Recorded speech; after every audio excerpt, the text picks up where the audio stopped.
ಒಂದು ಭಾಳ ವಿಶೇಷ ನಮಗೆ ಅನಿಸಿದ್ದು, ಮತಕ್ಕೆ ಮತ ಹಾಕಬೇಡಿ, ಜಾತಿ ಮೇಲೆ ಜಾತಿಯನ್ನು ಮಾಡಬೇಡಿ. ಈ ಜಾತಿಯಿಂದ ಜಾತಿ ಮಾಡಿದರೆ ನಮಗೆ ರಾಜಕಾರಣದ ಅಭಿವೃದ್ಧಿ ಮತ್ತು ರಾಜಕಾರಣದ ಸಂದರ್ಭದ ಮೋದಿಜಿಯವರು ಏನು ಹೇಳ್ತಾ ಇದ್ದಾರೆ, ಸಬ್ಕಾ ಸಾಥ್ ಸಬ್ಕಾ ವಿಕಾಸ್, ವಿಶ್ವಾಸ್ ಕಾ ಸಾಥ್ ಅವ್ರ ಪ್ರಯಾಸ್ ಕಾ ಸಾಥ್ ಅಂತ ಏನು ಹೇಳ್ತಾ ಇದ್ದಾರೆ, ಇದಕ್ಕೆ ಧಕ್ಕೆ ಆಗುತ್ತೆ ಅಂತ ಹೇಳ್ತಾ ಇದ್ವಿ. ಆದರೂ ಕೂಡ ಜಾತಿ ಅನ್ನೋದು ನಮ್ಮ ಎಲ್ಲ ಅಂಗಗಳಲ್ಲೂ ಕೂಡ ಬಂದುಬಿಟ್ಟಿದೆ. ನಮ್ಮ ಅಪ್ಲಿಕೇಶನಲ್ಲೇ ಇನ್ನೂ ಕೂಡ ನಾವು ಯಾವ ಜಾತಿ ಅಂತ ಹೇಳಿ ಬರ್ಕೊತೀವಿ, ಯಾವ ಧರ್ಮ ಅಂತೇಳಿ ಬರ್ಕೊಳ್ತಾ ಇದ್ದೀವಿ. ಇದರ ಸಂಕಲ್ಪವನ್ನು ನಾವು ರಾಜಕೀಯದ ದೇಶದ ದೃಷ್ಟಿಯಿಂದ ನಾವೆಲ್ಲರೂ ಮನುಷ್ಯರು, ನಾವೆಲ್ಲರೂ ಭಾರತೀಯರು, ನಾವೆಲ್ಲರೂ ಕನ್ನಡಿಗರು ಅಂತಕ್ಕಂಥ ಭಾವನೆ ಮೇಲೆ ರಾಜಕಾರಣ ಆದಾಗ ಇಂಥ ಫಲಿತಾಂಶಗಳು ಬರೋದಕ್ಕೆ ಸಾಧ್ಯವಾಗುತ್ತೆ. ಹಾಗಾಗಿ ಇವತ್ತು ಅನೇಕ ಸಣ್ಣ ಪುಟ್ಟ ಜಾತಿಗಳು ಅವ್ರು ಯಾವುದೂ ಎಲ್ಲೂ ಕೂಡ ಅವಕಾಶಗಳನ್ನು ಹೇಳಲಿಲ್ಲ, ಬೇಡಲಿಲ್ಲ, ಮನವಿ ಕೊಡಲಿಲ್ಲ. ಆದರೆ BJP ಜೊತೆಗೆ ಸತತವಾಗಿ ನಿಲ್ತಕ್ಕಂಥ ಕೆಲಸವನ್ನು ಮಾಡಿದ್ದಾರೆ. ಅವರೆಲ್ಲ ಸಮಾಜಗಳಿಗೂ, ಅದು ಮಡಿವಾಳ ಸಮಾಜ ಇರೋದು, ಗಂಗಾಮತ ಸಮಾಜ ಇರೋದು, ಕುಂಬಾರ ಸಮಾಜ, ಉಪ್ಪಾರ ಸಮಾಜ, ಸವಿತಾ ಸಮಾಜ, ಚಿಪ್ಗೇರಿ ಸಮಾಜ, ಎಲ್ಲ ಅನೇಕ ಸಮಾಜಗಳು ವಿಶೇಷವಾಗಿ SC ST ಪರಿಶಿಷ್ಟ ಜಾತಿ ಪರಿಶಿಷ್ಟ ಪಂಗಡ ಸಮಾಜ ಇವತ್ತು ಭಾಳಷ್ಟು ನಮ್ಮ ಜೊತೆಗೆ, ಎಲ್ಲಿ ಕಾಂಗ್ರೆಸ್ಸಿಗೆ ನಾವು ಭಾಳಷ್ಟು ಹೋದ ಸರಿ ಬೂತಲ್ಲಿ ನೋಡಿದಾಗ ನಮಗೆಲ್ಲರಿಗೂ ಕೂಡ ಭಾಳ ಬೇಜಾರಾಗಿತ್ತು. ರಸ್ತೆ ಹಾಕ್ಕೊಟ್ವಿ, ನೀರಾವರಿ ಮಾಡಿಕೊಟ್ವಿ, ವಿದ್ಯುತ್ ಮಾಡಿದ್ವಿ, ಎಲ್ಲ ಕಾರ್ಯಕರ್ತರು ಮಾಡಿದ್ವಿ. ಆದರೆ ಎಲ್ಲೋ ಒಂದು ಯಾವುದೋ ಒಂದು ಗ್ಯಾರಂಟಿಗೋ ಮತ್ತೊಂದಕ್ಕೋ ಇದಕ್ಕೆ ಹೋಗಿ ಆ ಥರ ಬಿದ್ದುಬಿಟ್ರೇನೋ ಅಂತಕ್ಕಂಥ ಅನುಮಾನ ನಮ್ಮೆಲ್ಲರಿಗಿತ್ತು. ನಾವು ಅದಕ್ಕೂ ಕೂಡ ಬಿದ್ದಿಲ್ಲ, ನಾವು ರಾಜಕೀಯದ ತೀರ್ಮಾನವನ್ನು ತಗೊಂಡಿದ್ದೀವಿ ಅಂತ ಹೇಳಿಬಿಟ್ಟು. ಅದೇ ರೀತಿಯಲ್ಲಿ ಮತಕ್ಕೋಸ್ಕರ ಇಲ್ಲ ಈಡಿಗರು ನಿಂತುಬಿಟ್ಟಾರೆ, ಈಡಿಗರಿಗೆ ಎಲ್ಲರೂ ಒಂದು ಕಡೆ ಈಡಿಗರು ಒತ್ತು ಹಾಕಿಬಿಡ್ತಾರೆ ಜಿಲ್ಲೆಯಲ್ಲಿ ಅಂದಿದ್ದಕ್ಕೆ ವಿಶೇಷವಾಗಿ ಈಡಿಗ ಸಮಾಜ, ಯಾಕಂದರೆ ಮೊದಲನೇ ಸ್ಥಾನದಲ್ಲಿ ಇರ್ತಕ್ಕಂಥದ್ದು ಇಡೀ ಪಾರ್ಲಿಮೆಂಟ್ರಿ ಕ್ಷೇತ್ರದಲ್ಲಿ.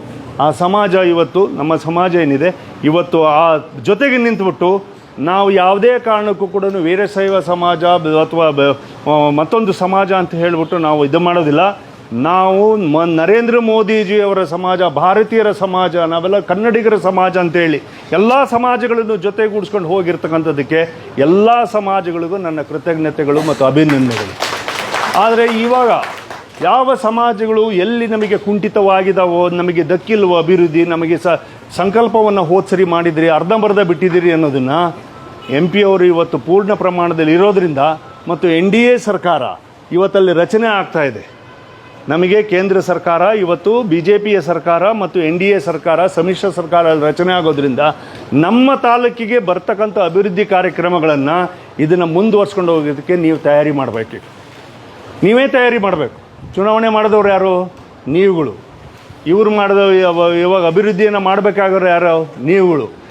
ಇದಕ್ಕೆ ಪೋಸ್ಟ್ ಮಾಸ್ಟರಾಗಿ ಕೆಲಸ ಮಾಡಬೇಕಾಗಿರೋರು ಯಾರು? ನಾವುಗಳು. ಇದನ್ನು ತರೋರು ಯಾರು? MP ಅವರು. ಇದನ್ನು ಮಾಡಿಸ್ಕೊಂಡ್ರೆ ಅದಕ್ಕೆ ಗ್ರಾಮ ಪಂಚಾಯತಿಯಿಂದ ಹಿಡಿದುಬಿಟ್ಟು MP ಅವರು ಎಲ್ಲ ಕಾರ್ಯಕ್ರಮಗಳು, ಕೇಂದ್ರ ಸರ್ಕಾರದ ಕಾರ್ಯಕ್ರಮ ಇದೆ, ರಾಜ್ಯ ಸರ್ಕಾರದ ಕಾರ್ಯಕ್ರಮಗಳು ಇದ್ದಾವೆ. ಮತ್ತು ಮಂತ್ರಿಗಳು ಯಾರೇ ಕೆಲವರು ವಿರೋಧ ಅಂತೇಳಿ ಮಾಡಿದರೂ ಕೂಡ ಸೊರಬ ತಾಲೂಕಿನ ಈ ರಾಜಕೀಯದ ವ್ಯವಸ್ಥೆಗೆ ಅವರೆಲ್ಲರೂ ಕೂಡ ಸೊರಬ ತಾಲೂಕಿನ ಇತಿಹಾಸಕ್ಕೆ, ಅದು ಸನ್ಮಾನ್ಯ ಬಂಗಾರಪ್ಪನವರಿಗಿರ್ಬೋದು ಅಥವಾ ಇಲ್ಲಿರ್ತಕ್ಕಂಥ ರಾಜಕೀಯದ ಅಭಿವೃದ್ಧಿಯ ಬೆಳವಣಿಗೆಗಿರ್ಬೋದು, ಯಾವ ಸರ್ಕಾರನೂ ಕೂಡ ನಮಗೆ ಅಭಿವೃದ್ಧಿಗೆ ವಿರೋಧ ಮಾಡಿಲ್ಲ. ಎಕ್ಸೆಪ್ಟ್ ನಮ್ಮ ಇಲ್ಲಿಯ ಶಾಸಕರು ಇವಾಗಿರೋರು, ಮಂತ್ರಿಗಳು ಮಾತ್ರ ವಿರೋಧ ಮಾಡ್ತಿದ್ದಾರೆ. ಯಾಕಂದರೆ ಅವರು ಅಭಿವೃದ್ಧಿ ಬೇಕಾಗಿಲ್ಲ ಸೊರಬ ತಾಲೂಕಿಂದ. ಈ ಕ್ಷಣಕ್ಕೂ ಕೂಡ ಸೊರಬ ತಾಲೂಕಿನಲ್ಲಿ ಅಭಿವೃದ್ಧಿಯ ಬಗ್ಗೆ ಒಂದು ಪದನೂ ಕೂಡ ಅವ್ರು ಮಾತನಾಡಲಿಲ್ಲ.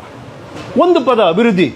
ರಾಜಕೀಯವಾಗಿ ಮಾತನಾಡ್ತಾರೆ, ರಾಜಕೀಯವಾಗಿ ಮತ್ತೊಂದನ್ನು ಮಾತಾಡ್ತಾರೆ. ಅವರಿಗೆ ಮೊನ್ನೆ ಒಂದು ಸ್ವಲ್ಪ ಬರೆದು ಹಾಕಿದ್ದೆ, ಅಪ್ಪ ನೀನು ಈ ಲೈನಲ್ಲಿ ಇರಯ್ಯ ನೀನು ಅಂಥೇಳಿ. ಬಟ್ ಅದನ್ನು ಓದಕ್ಕೆ ಬರಬೇಕಲ್ಲ.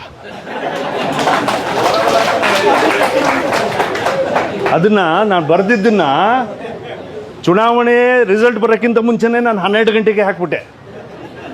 ಇನ್ನೂ ರಾಘವೇಂದ್ರ ಅವರು ರಿಸಲ್ಟ್ ಇನ್ನೂ ಅನೌನ್ಸ್ ಆಗಿರಲಿಲ್ಲ, ಹಾಕ್ಬಿಟ್ಟೆ. ಆದರೆ ಓದಕ್ಕೆ ಬರಬೇಕಲ್ಲ, ಅದಕ್ಕೇನು ಮಾಡಿದೆ, ಅದನ್ನಿಷ್ಟನ್ನು ಓದಿಸ್ದೆ ಒಬ್ಬರ ಹತ್ರ. ಓದಿಸ್ಬಿಟ್ಟು ಅದು ಹಾಕಪ್ಪ, ಅದನ್ನು ಕೇಳ್ಕೊಂಡವ್ರು ಕೇಳ್ಕೊಂಡು ಈ ನಿಟ್ಟಿನಲ್ಲಿ ನಡೆದ್ರೆ ಅಟ್ಲೀಸ್ಟು ನನಗೆ ಬುದ್ಧಿ ಬರುತ್ತೆ ಅಂತ ಹೇಳಿ ಪ್ರಜ್ಞೆನಾದರೂ ಬರಲಿ ಅನ್ನೋದಕ್ಕೋಸ್ಕರನೇ ಅದನ್ನು ಓದಿಸ್ಬಿಟ್ಟು ಹಾಕಿಸ್ದೆ.